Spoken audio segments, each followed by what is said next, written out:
और आइए अब आपको बताते हैं उन 10 तस्वीरों के जरिए जिस तरह से यह हमला हुआ उसके बाद अब पूरी दुनिया में क्या हो रहा है। तेहरान, स्पेन, स्वीडन, कनाडा, यरूशलेम, यहाँ पे आप देख रहे हैं कैसे हर तरफ निंदा की जा रही है जो कुछ किया गया है।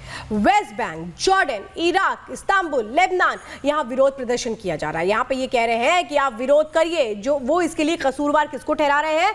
इजराइल को इसके लिए कसूरवार ठहरा रहे हैं, जबकि इजराइल ने यहाँ पर सबूत दे दिए हैं कि उसकी कोई भी भूमिका नहीं है, उसने यहाँ तक कि कोई अटैक नहीं किया है। ये 10 तस्वीरें आपके सामने, 5 तस्वीरों में आप देख रहे हैं कि कैसे यहाँ पर जो ये कहा जा रहा है कि जो कार्रवाई की जा रही है हमास की ओर से वो गलत है, तो दूसरी तरफ आप देख रहे हैं इजराइल को कसूरवार ठहराया जा रहा है। अब चलिए मैं जरा लेबनान की तस्वीरें आपको दिखाती हूं। लेबनान में जो अमेरिकी दूतावास है वहां पर प्रदर्शन किया जा रहा है, क्योंकि जिस तरह से अमेरिका इजराइल का साथ दे रहा है उसके बाद यहां पर नाराजगी है। लेबनान से याद होगा जो हिजबुल्लाह है वो ऑपरेट कर रहा है। हिजबुल्लाह यहां पर ऑपरेट कर रहा है, यहां से हमास को समर्थन दे रहा है, और ये वो लोग हैं जो इकट्ठा हो गए थे लेबनान में। इसके बाद यहां से लोगों को हटाने की कोशिशें की जाती हैं, और ये लेबनान की वो तस्वीरें हैं जो बता रही हैं कि विरोध प्रदर्शन कैसे तेज हो चुका है। और चलिए अब मैं आपको बताती हूँ, ये कहा जा रहा है कि सब कुछ इस्लामिक जिहाद, इसके पीछे इस्लामिक जिहाद है जो फिलिस्तीन से ऑपरेट होता है। फिलिस्तीन, उसने अपना नाम दिया है फिलिस्तीन इस्लामिक जिहाद।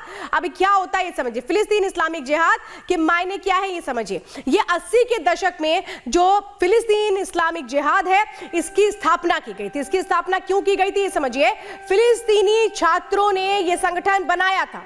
किसके खिलाफ बनाया था? फिलिस्तीन को आजाद कराने के लिए, स्वतंत्रता की लड़ाई से वो कहते थे। दरअसल ये सिर्फ और सिर्फ आतंकी संगठन की लड़ाई है, आतंकी संगठनों का मंसूबा है। ये वेस्ट बैंक और गाजा में इसके जो ग्रुप्स हैं वो है हमास के बाद सबसे बड़ा ग्रुप इसे माना जाता है। तो हमास की तुलना में ये छोटा ग्रुप है, लेकिन हमास के बाद अगर गाजा से, वेस्ट बैंक से कोई ऑपरेट करता है तो वो यही ग्रुप है।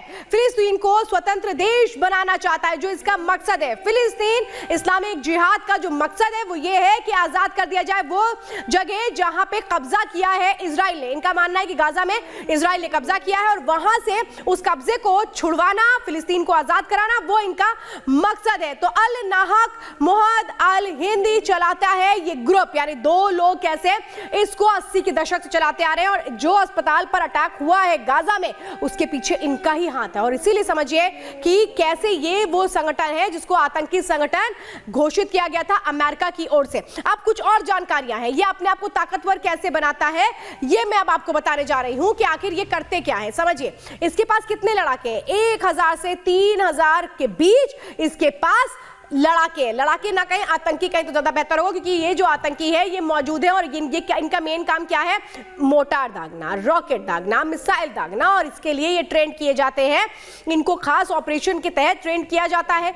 लंबी दूरी की रॉकेट जो है वो उसको मारने की ट्रेनिंग की गई है, लेकिन ये मार नहीं सकते हैं उसको, क्योंकि इनको जो एक ट्रेनिंग दी गई है उसके तहत इनको ये चीज आती नहीं है। और यही वजह है कि अस्पताल में जो कुछ हुआ उसके पीछे इनकी एक तरह से बहुत बड़ी लापरवाही भी कह सकते हैं। अब इनको फंडिंग कौन करता है? ईरान की तरफ से इनको फंडिंग होती है, हथियार सप्लाई किए जाते हैं, आर्थिक तौर पर मदद की जाती है। यानी पीआईजे को ताकतवर कौन कर रहा है? ईरान कर रहा है। और सवाल तो यही है कि ये प्रतिबंधित आतंकी संगठन है, इसको ईरान मदद क्यों कर रहा है? अपने स्तर पर हथियार बनाता है।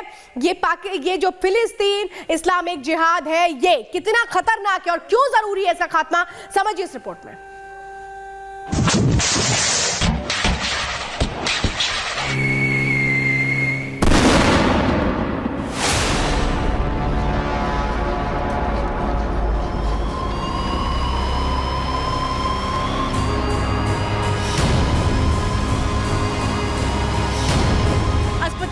रॉकेट के धमाके की गूंज से पूरी दुनिया दहल गई।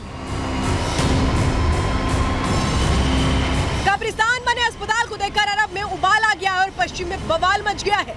मुस्लिम देशों ने इजराइल की ओर आंखें तरेर दी हैं, तो पश्चिम खुलकर नेतन्याहू के साथ आ खड़ा हुआ है। मासूमों के कत्लेआम के लिए कोई हमास को कसूरवार बता रहा है, तो कोई इसे इस्लामिक जिहाद की कारस्तानी बता रहा है। लेकिन सवाल यह है कि क्या इस हमले ने वर्ल्ड वॉर 3 की स्क्रिप्ट लिख दी है? सवाल यह है कि क्या मिडिल ईस्ट जंग की आग में झुलसने वाला है? सवाल यह है कि क्या रॉकेट मिसफायर हुआ या फिर दुनिया को मिसगाइड करने की कोशिश हो रही है? The Islamic Jihad is responsible for the failed rocket launch which hit the hospital in Gaza. I repeat, this is the responsibility of Islamic Jihad that killed innocents in the hospital in Gaza. 500 लोगों की मौत के लिए सबसे ज्यादा सवालों के घेरे में फिलिस्तीन इस्लामिक जिहाद है। दुनिया में चर्चा रॉकेट मिसफायर होने से ज्यादा मुस्लिम देशों को मिसगाइड करने की हो रही है। लोग इसे सोची समझी साजिश करार दे रहे हैं। कहा जा रहा है कि इसके जरिए इस्लामिक जिहाद ने मुस्लिम देशों को भड़काने की कोशिश की है। वो सोच रहा है कि इसके लिए मुस्लिम देश इजराइल के खिलाफ एकजुट हो जाएंगे। इजराइल से जंग में दूसरे देश भी कूद पड़ेंगे। इस साजिश के पीछे छिपे चेहरे का मकसद केवल इतना ही नहीं है। ये लोग इजराइल को बदनाम कर दुनिया भर में गाजा पट्टी के लोगों के लिए सहानुभूति बटोरना चाहते हैं। लोगों का दर्द दिखाकर अपना पक्ष मजबूत करना चाहते हैं। इजराइल में की गई बर्बरता को इस तस्वीर के जरिए धुंधला करने की कोशिश हो रही है। लेकिन इस धमाके का असर इससे भी कहीं ज्यादा खतरनाक साबित हो सकता है। अस्पताल में फटा बम दुनिया में महातबाही ला सकता है। वो कैसे, ये भी आपको समझा देते हैं। अस्पताल में धमाकों को लेकर दुनिया दो धड़ों में बंट चुकी है। कई मुस्लिम देश खुलकर इजराइल के खिलाफ खड़े हो गए हैं। बाकी मुस्लिम देशों को एकजुट करने की कोशिश हो रही है। अगर ये लोग अपने नापाक मकसद में कामयाब हुए तो जंग का दायरा गाजा पट्टी से बाहर निकल जाएगा। Iran, Iraq, Syria, Qatar, Lebanon, तुर्की जैसे कई देश इजराइल के खिलाफ जंग का ऐलान कर सकते हैं। यानी मिडिल ईस्ट में जंग छिड़ जाएगी, जिसकी आग में पूरी दुनिया झुलस सकती है। वो कैसे, ये समझ लीजिए। इजराइल के साथ अमेरिका खुलकर खड़ा है। पश्चिमी देश भी जंग के मैदान में साथ आ सकते हैं। मौजूदा हालात में तटस्थ खड़े देशों को भी बड़ा और कड़ा फैसला लेना पड़ सकता है। यानी एक तरफ इजराइल के साथ पश्चिमी देश होंगे तो दूसरी तरफ अमेरिका विरोधी मुस्लिम देशों का धड़ा खड़ा होगा। और इसके बाद जंग कितनी बड़ी होगी, इसका अंदाजा लगाना बेहद मुश्किल है। कितने परिवार तबाह होंगे, कितने देश बर्बाद होंगे, कोई नहीं जानता।